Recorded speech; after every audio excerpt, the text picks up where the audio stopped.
Regional elections in the important state of Punjab. Earlier, I spoke to Imran Khan and asked him if he was now worried that this year's national elections might also be put off. You know, the worry right now is that we are heading towards martial law. I mean, when basically this is now a total, complete violation of our constitution. The 5 judges of the Supreme Court categorically stated that according to the constitution, the elections in Punjab had to be held on the 30th of April. And beyond 30th of April meant that they were going beyond the constitution, the law of the land.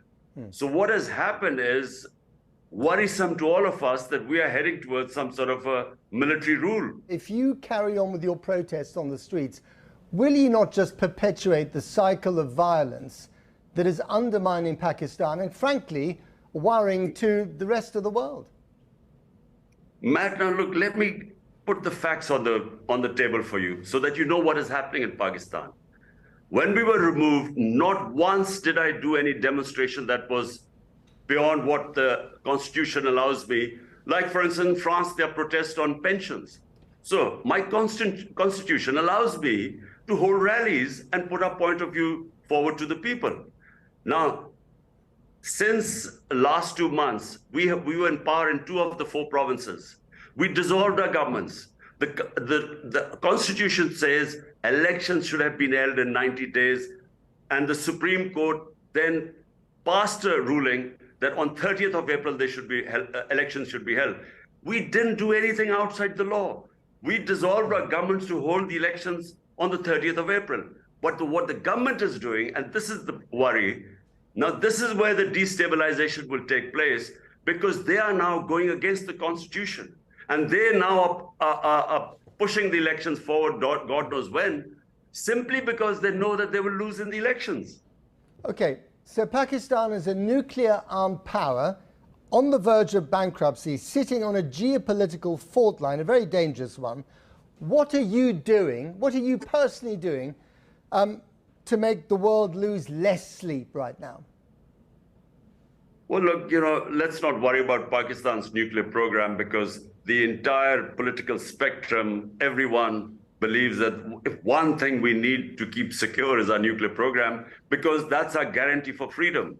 Because we have a neighbor 7 times the size of Pakistan, and clearly the 3 wars fought, and we just feel that, you know, we need that security of this nuclear cover.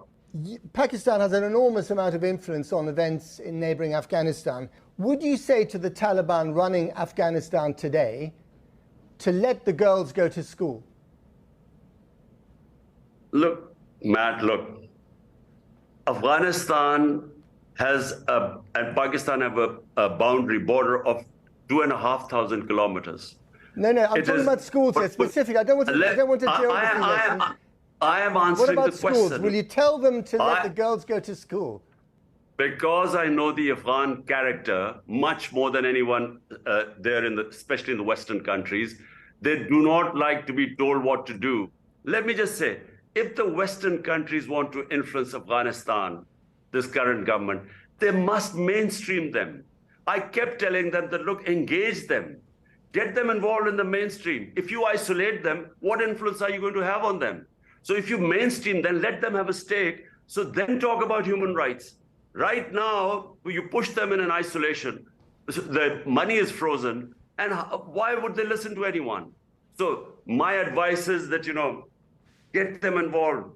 Give them a stake in the international community, so that when you tell them to have girls educated, you know, they will listen to you. Right now, they are not.